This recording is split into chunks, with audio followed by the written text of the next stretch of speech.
Sosok Mayor Teddy Indrawijaya mencuri perhatian publik setelah diketahui bahwa ia menjadi ajudan calon Presiden Prabowo Subianto. Teddy kerap terlihat mendampingi Prabowo dalam beberapa acara penting.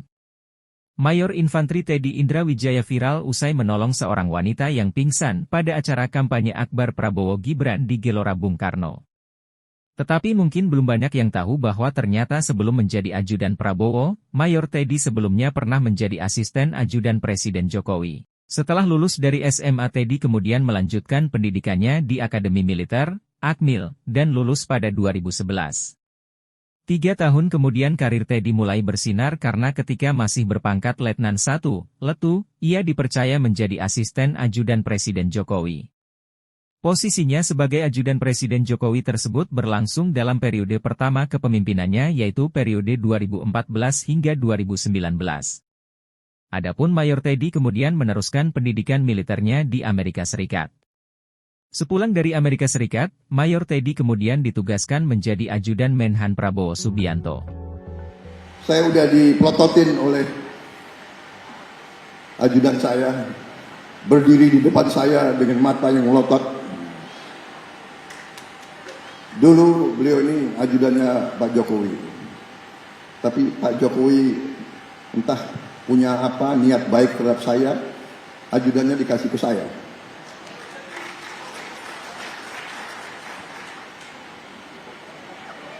Saya Teddy Indrawijaya, pangkat Letnan 1. Saya alumni Akademi Militer tahun 2011.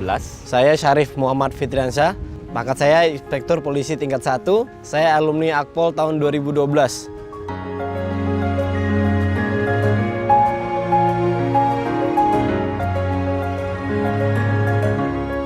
Kami diseleksi dari masing-masing angkatan, darat, laut, udara, polisi. Kemudian saya terpilih mewakili TNI, kemudian Syarif yang dari kepolisian. Gak ada sama sekali, Mas, tidak terpikirkan. Mimpi aja tidak pernah.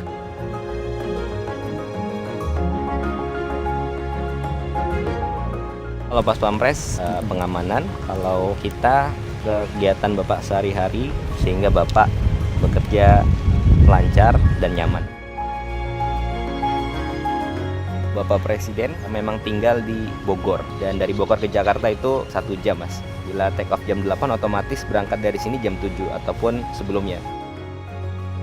Jadi kalau kunker Bapak tidak hanya di satu kota, satu provinsi. Jadi Bapak itu pernah, Mas, paginya itu terbang ke Aceh, setelah ke Aceh itu ke Banjarmasin. Setelah itu lanjut Bapak terbang ke Halmahera, Maluku Utara ya. Setelah itu lanjut lagi ke Papua untuk melihat perkembangan Jalan Trans Papua. Jadi selama 5 hari, 1 hari 1 provinsi. Pertama tiba di kota tujuan, ya macam-macam. Bisa dimulai dari pembagian kartu Indonesia Pintar, sertifikat tanah, atau peresmian atau peninjauan. Nanti breaknya saat makan siang, kemudian biasanya kalau makan siang setelah sholat zuhur, Bapak akan sholat zuhurnya mampir dulu ke masjid terdekat dari pagi sampai malam, kemudian Kelar acara bisa jam 9, jam setengah 10. Pasti saat tiba di hotel itu Bapak tidak serta-merta istirahat, pasti justru itu Bapak memikirkan yang lain. Bukan hanya memikirkan kunker, pikirkan ada kegiatan apa di nasional, kemudian mungkin di internasional ada apa, kemudian ada Bapak telepon sini, telepon menteri ini, telepon pejabat ini. Banyak kegiatan yang tak terduga ya, baru turun dari pesawat yang seharusnya tadi istirahat karena tadi melewati mall, tiba-tiba saya pengen ke situ. Bapak nyampaikan seperti itu, sampai di hotel ke situ. Kalau ketemu warga itu menurut saya Bapak istirahat karena Bapak pasti gembira, ketawa, kemudian salam-salaman itu menurut saya yang buat Bapak istirahat karena bahagia di situ, bersapa, canda tawa, salaman dengan masyarakat di jalan. Bapak itu orang yang pendengar, apalagi kalau dengan masyarakat. Bapak kalau dengan masyarakat itu benar-benar dengarkan kata per kata, kira-kira butuh apa masyarakat tersebut. Tapi bagi rakyat kecil, rakyat yang sudah jauh datang mungkin 3 kilo, 5 kilo, mereka minta foto dengan presiden, kita fotokan, lalu nanti Bapak ngecek fotonya jelek, fotonya ngeblur. Dibalikin lagi HP-nya ke saya fotoin lagi sampai fotonya bagus. Lalu Bapak ucapkan, nih, terima nih fotonya, bagus, kata Bapak. Itu rakyat dah senangnya udah luar biasa. Menurut saya itu hal yang kecil tapi luar biasa.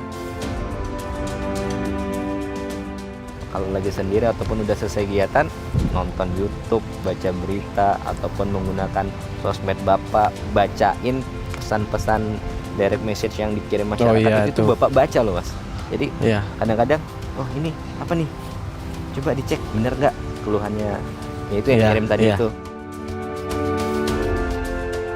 Kalau saya dipanggil nama, pangkat belum tinggi juga, tapi sudah dipanggil nama oleh Presiden, itu merupakan hal yang luar biasa bagi saya. Saya diucapin terima kasih, Mas. Bayangin, makasih ya, terima kasih ya. Bagi saya tuh seneng banget gitu, Mas.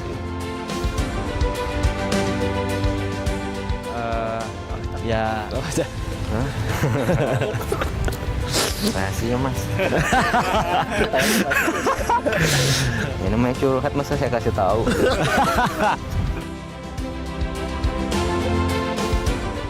Pasti kerja keras. yang pastinya sebagai Presiden Republik Indonesia, memimpin 260 juta penduduk gak gampang. Tapi beliau juga bisa memberikan contoh sebagai bapak bagi keluarga beliau, ya sebagai family man.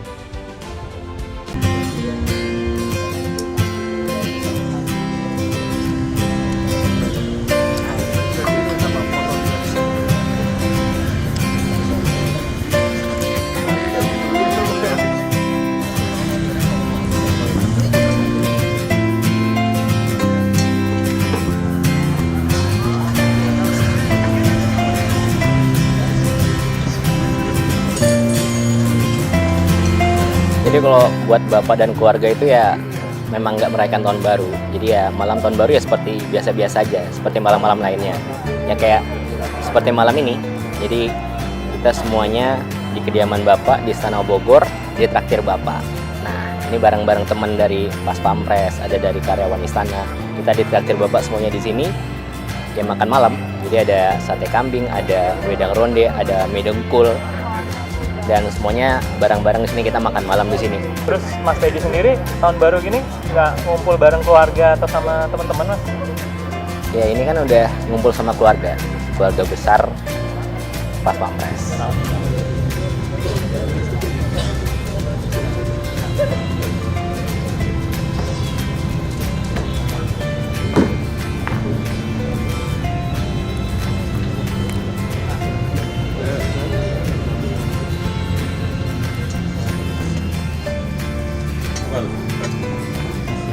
Apa ya? Silakan Pak. Ada sate kambing, sate ayam, sate sapi.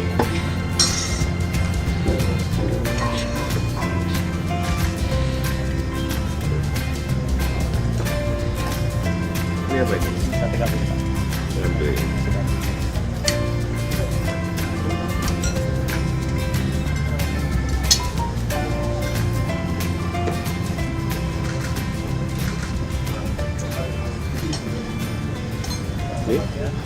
Ini sate sapi, Pak. Malam, Pak. Sate sapi. Ada acara khusus nih, Pak.